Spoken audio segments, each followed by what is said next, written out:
nuestros sabios han enseñado que nosotros tenemos dos almas, a diferencia de los animales irracionales, de los irracionales, voy a decir así. Los irracionales solo tienen un alma, porque dice la Escritura que ellos tienen alma también. Pero nosotros tenemos dos. Una que tiene una inclinación hacia las cosas del Eterno y otra que tiene una inclinación hacia el pecado. Dos naturalezas. También se nos ha explicado esto con enseñarnos del Yetzer Hara. Desde que nuestro padre Adán pecó, nosotros hemos heredado una semilla de la inclinación hacia lo malo. Esa semillita que venimos arrastrando desde Adán. Bueno, lo cierto es que nosotros albergamos dos naturalezas. Una como la de Jacob y una como la de Israel. Y Hashem nos quiere conducir hacia la naturaleza de gente victoriosa que puede luchar en oración toda una noche y salir victorioso. Luchar con Dios en el sentido de lograr cambios. A veces nos portamos como Jacob y a veces nos portamos como Israel. En términos cristianos, como nos insistió el hermano hablando de la experiencia cristiana, a veces algunos dicen, y he escuchado a algunos decir así: no me provoque porque me va a despertar el viejo hombre. Ese es el Jacob, ¿no? Y cuando está bien espiritual, este es el Israel, ¿no? Sin embargo, hay unas poquísimas veces en la Escritura, rarísimas veces, que Hashem trata a Israel como Yeshurun. Es el nivel más alto de espiritualidad de que Israel pudo alcanzar. Pero vea bien, Jacob era portador de la primogenitura, que aunque astutamente, pero honestamente, la adquirió de su hermano Esav. Y como portador de la primogenitura, él cargaba la profecía. Hashem le había prometido bendecirle. Bueno, él salió de su casa pobre, sin nada, con un solo cayado en la mano. Algo así como Moisés cuando salió de Egipto, huido, salió él con solo su cayado, y cuando regresó tenía tantos animales, que pudo quedar millonario habiendo dado cerca de 600 a su hermano en regalo. En nuestra parashá hay dos fenómenos interesantes que nosotros debemos fijar nuestra vista y aprender de ello. Vea que nuestro padre Jacob, en Bereshit capítulo 32, versículo 5, y yo voy a leer aquí en español, dice, versículo 4 en español. En hebreo es versículo 5, pero en español es versículo 4. Así diréis a mi señor Esav: así dice tu siervo Jacob, he habitado como forastero con Labán, deteniéndome hasta ahora. En otras palabras, viví con Labán hasta ahora. 20 años él vivió con Labán. 7 años trabajó para ganarse una esposa. Y otros 7 años para ganar la que quería realmente. Dice la Escritura que Labán, que quiere decir blanco, ¿no? Pero de blanco no tenía nada. O sea, de pureza no tenía nada. Vivió 20 años, trabajó 14 años y durante ese trabajo fue cambiado su salario 10 veces, lo cual significa que su patrón, Labán, era un tramposo, un mentiroso, un hombre sin palabra, un perdido y un ambicioso. Cada vez que veía que prosperaba Jacob, él cambiaba el salario de manera que Jacob no pudiera ser prosperado, él quería prosperar solito. Y a pesar de 20 años trabajando al lado de Labán, él no se corrompió. Él se mantuvo en su dignidad. A eso me parece extraordinario en la vida de Jacob. Porque cuando apenas llegó Eleazar, Labán era muy joven todavía. Y dice que él corrió para saber cuando la muchacha elegida por Eleazar y por Hashem, desde luego, para esposa de Isaac, les contó a su familia que llegó un hombre, un forastero, trayendo de nuestra familia mucha riqueza. Labán corrió para recibirlo. Y nuestros sabios dicen que él corrió por causa, la interpretación que tiene según la información del Talmud, es por causa de la ambición. Él pensó cuánto dinero podía coger de esto.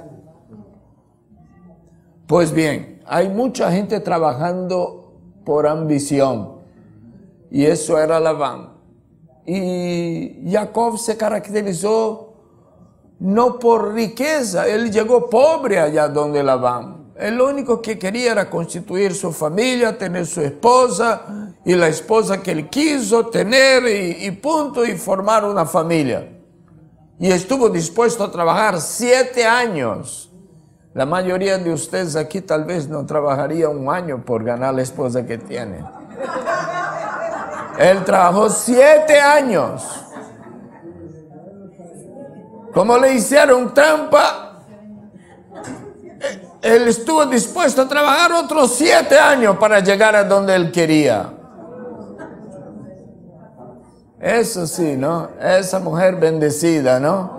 Que un hombre esté dispuesto a trabajar 14 años para tenerla por esposa. Eso sí que es prueba de amor.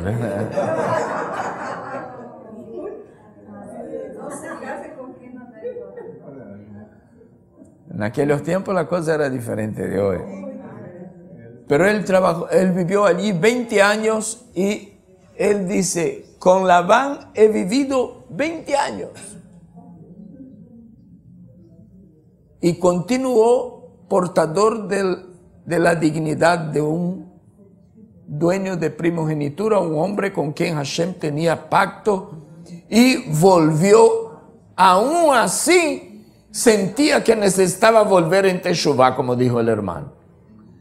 Y nuestros sabios, cuando él dice, en Labán garti, o sea, viví con Labán. A veces yo he visto creyentes que si van a trabajar en un ambiente corrupto, se corrompen. Si se va a trabajar con gente mal hablada, se vuelve mal hablado. Jacob vivió 20 años trabajando, viviendo debajo del mismo techo que Labán, pero él se mantuvo fiel. Han encontrado nuestros sabios que la palabra Garti, que quiere decir viví allí, ¿no? La gematria de Garti es 613. Qué coincidencia terrible, ¿no es así? Que como en las letras del alfabeto, Aleph, Bet, hebreo, las letras son números también. La suma de la palabra con que Jacob describe su tiempo, su estadía, su estatus en medio de la familia de Labán, es el mismo número de mandamientos que tenemos en la Torá. Entonces, Ahora, una de las cosas que más me sorprendieron, una misión imposible, lo que yo llamo de misión imposible. Si le dijeran a usted, ¿serías capaz de convencerle a todos los varones de tu ciudad a que hagan una hora diaria de trabajo voluntario para la comunidad? ¿Usted cree que usted sería capaz de convencerle a todos los hombres de tu ciudad que trabaje una hora para la comunidad, una hora de voluntariado? Usted diría, sí, hermano, ¿a todos? ¿Usted cree, hermano Yohanan, que usted conseguiría convencerle a todos? Entonces llamaríamos eso una misión imposible. ¿Está bien?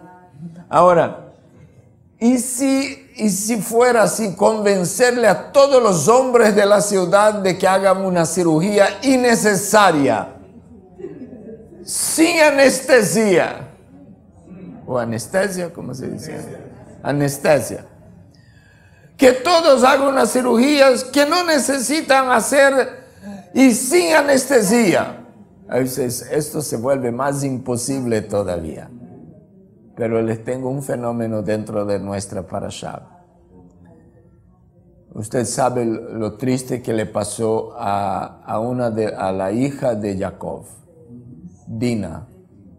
Ella fue violada ella salió, el texto bíblico comienza a decir así: Jacob acampa frente y por pagó para acampar con todos sus camellos, sus ovejas, sus ganados, sus bueyes, sus cabras, sus hijos, sus nietos, sus esposas. Él alquiló un parqueo para acampar allí frente a una ciudad cuyo rey era Hamor. Yo no sé lo que significa Hamor en el idioma que hablaban este pueblo extranjero, pero Hamor en hebreo es burro. Un burro, un asno es un Hamor. Bueno, él acampó allí pagando, y su hija Dina quiso ver cómo eran las chicas del pueblo. No sé si usted sabe, pregunto aquí a los varones, no sé si usted sabe, las mujeres cuando ellas se visten bonito, ellas no se preocupan, así dicen los psicólogos por allá afuera, ¿no? Yo no sé si será cierto, pero valiéndome de lo que ellos dicen, para presentarse bonitas delante de las otras mujeres. Es medio raro esa conclusión que tomaron. Ellos no piensan así para que los hombres me vean, no. Ellas honestamente piensan para que las mujeres vean que yo soy bonita y se visten bonita. Entonces yo creo que Dina se había leído algunos de estos comentarios, porque ella se fue al pueblo para conocer lo que estaba de moda entre las chicas de la ciudad. Lastimosamente, alguien allá, el hijo del rey, se aficionó de ella y abusó de ella, y después de haberlo hecho, entonces vinieron a negociar con Jacob, y vino Hamor, el padre de Siquem, y le dice: ¿sabe qué? Ha pasado esto y esto y esto, pero mi hijo quiere casarse. Mi hijo quiere casarse y yo vengo a pedirle la mano de su hija para mi hijo. Ahí Jacob dijo: no, ustedes son incircuncisos. ¿Cómo va a casarme? ¿Voy a dar una hija mía para un incircunciso? De ninguna manera. Y por más que el muchacho la quería, no. Y los hijos de Jacob: no vamos a permitir esto. Nosotros somos el pueblo de Hashem y no vamos a mezclarnos. Y de tanto que insistió Hamor, el rey, entonces surgió una idea en el campamento de Israel. Si toda la nación, toda la ciudad se circuncida, ahí sí nosotros dejamos. Ahora Hamor tenía que una misión casi imposible, como las dos que yo propuse. Se va allá en el campamento de ellos, y aquí no era un campamento, era un pueblo. Campamento era el de Jacob, y le dice: mi hijo quiere casarse con una chica de los que están acampados aquí al frente, de esta familia grande que está acampada aquí al frente de nosotros. Pero ellos dicen que solo dan la hija en matrimonio para mi hijo si todos los varones se circuncidan. Vea que no iba a llevarlos al hospital y toma anestesia, nada de eso. Yo no sé con qué palabras Hamor le convenció a todos los varones de circuncidarse, pero lo cierto es que les convenció a todos los varones. ¿Y por qué? Solamente los convenció para satisfacer el capricho del hijo. Nada más, no había más nada. No iba a ganar nada con esto. Lo más probable es que nadie aceptara esta. ¿Cómo que voy a dejarme circuncidar solo por causa de satisfacer el capricho de su hijo? Habiendo tantas chicas aquí en el pueblo. Pero no sé cómo fue que Hamor lo hizo. Le convenció a todos los hombres. Vamos, todos se van a hacer circuncidar sin anestesia. ¿Cómo sería esto? Yo no quiero ni imaginarme. Pero todos aceptaron. Y yo me quedo pensando, nosotros tenemos la verdad, la Torah Emet. Nosotros estamos en lo correcto. Si alguien aquí no sabe, antes que murieran los apóstoles, se hizo una reunión en Jerusalén, el primer concilio, para decidir qué se iba a hacer con los gentiles, porque los gentiles no tenían una iglesia donde congregar. Tenían que congregar en una sinagoga. En el comienzo no había que los metodistas, que los presbiterianos, que los estos, que los aquellos, no. Quien aceptaba a Yeshua como su Mesías tenía que buscar una sinagoga para congregar. En el próximo viaje nuestro a Israel vamos a visitar una de estas sinagogas del siglo III todavía, porque en el siglo IV Constantino inventó lo que él llama de cristianismo y de iglesia cristiana. Pero en el siglo III todavía en las sinagogas que había en Israel algunas estaba escrito que Yeshua es el testigo fiel. Pero nosotros a veces tenemos dentro de nuestras casas, de nuestra familia, gente que está insistiendo en celebrar Navidad y no Hanukkah, en celebrar Semana Santa y no Pesach. Son hasta capaces de celebrar Halloween y no celebrar una fiesta que Hashem ha mandado y que es didáctica. ¿Qué es que está pasando con nosotros que no podemos convencerlos de esto? Es lo correcto. Les conviene celebrar la fiesta del Eterno antes que la fiesta que inventaron los hombres y que tiene un origen pagano. Y nosotros nos sentimos débiles. Ahí perdemos para Hamor. Y si Hamor en el idioma de él significa lo mismo que significa en hebreo, ahí sí estamos en una situación bastante delicada. Porque el burro pudo convencerle a toda una nación de que debieran circuncidar todos los varones para satisfacer el capricho de un muchacho perdido y que comenzó las cosas mal. Puso los carros adelante de los bueyes y comenzó por ese sistema moderno de es que es mi novia. Y después viene a hablar de casado cuando ya estaban viviendo en fornicación hace tanto tiempo. Y que ahora no, para que se case bonito, dice el señor Jacob, que si todos se circuncidan, entonces se permite el matrimonio, si no tenemos que devolver a la chica. Y yo no sé cómo ese Hamor logró convencerle a toda la población, pero la convenció. Y terminaron muriendo porque Judá encabezó un movimiento allá en la familia de aprovechar en el tercer día cuando estaban todos con fiebre, todos que no podían ni caminar, y los mató a todos, se acabó con todo. Una desgracia lleva a otra, un abismo a otro abismo. Lo hicieron sin necesidad y a veces nosotros, qué difícil se nos hace. Yeshua dijo que Él no vino a quitar la Torá. Él dijo que el que quite el más pequeño de los mandamientos, el más sencillo de los mandamientos, ni un ayuda puede sacar, ni un punto puede quitar de la Torá. Todo tiene que permanecer. Yeshua congregaba todo Shabbat en la sinagoga, leía las Haftarot, está todo escrito ahí. Hasta llegó al punto de decir, hagan todo lo que ellos están enseñando.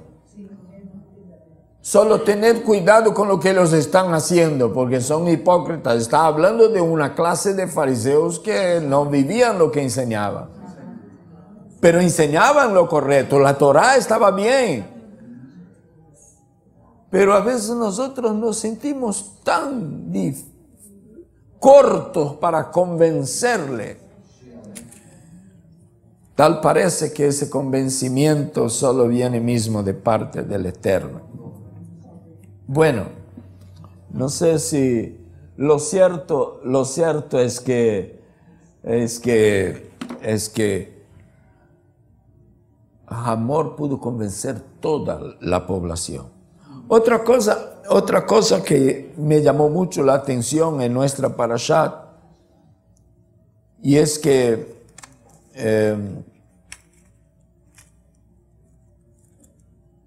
Jacob envió regalos para su hermano Esaú.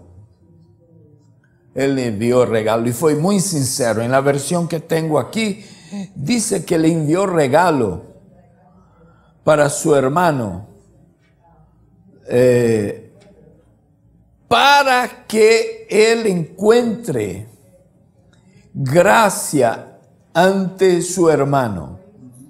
O sea, él no fue hipócrita. Le estoy enviando estos regalos para sensibilizarte, para ver que estoy arrepentido y que quiero vivir en paz contigo. Y si fuéramos a contar la forma como él llevó, la Torá nos dice aquí en el capítulo 32, dice que le envió en cantidades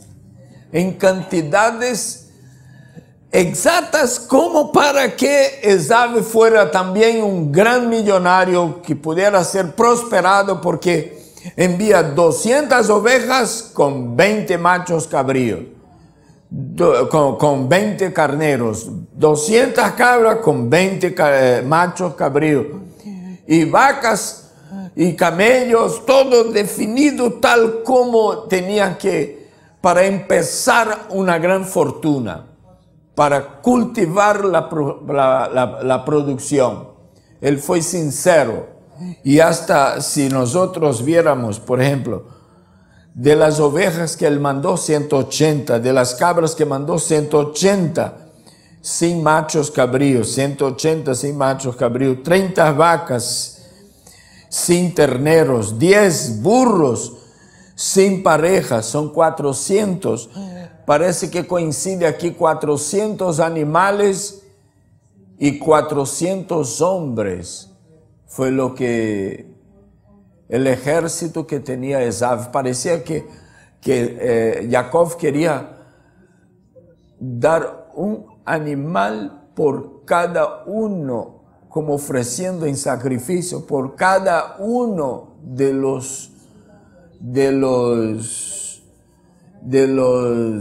soldados, vamos a decir así, de los hombres de Esaú. Pero no es solo esto, sino que el versículo 7 dice que cuando Jacob ora, Jacob dice así, apela para las promesas. Versículo 7, y se angustió Jacob y tuvo gran temor y dividió en dos los campamentos, porque que tenía consigo las ovejas, las vacas y los camellos. Y dijo Jacob en el versículo 9, oh Elohim de mi padre Abraham y Elohim de mi padre Isaac, Adonai, que me dijiste, vuélvete a tu tierra y a tu pariente y yo te haré bien. Hashem le había hecho una promesa. Y cuando cuando vienen y le dicen, ¿cómo está la situación? Cuando él sabe que Esaú tiene el deseo de verle muerto, él va a orar y ora apelando para las promesas de Hashem. Yo creo que podemos aprender aquí de cómo Jacob ora y tiene éxito en su oración. ¿Cómo oramos nosotros? Nos aseguramos primero de que Hashem nos ha hecho promesas.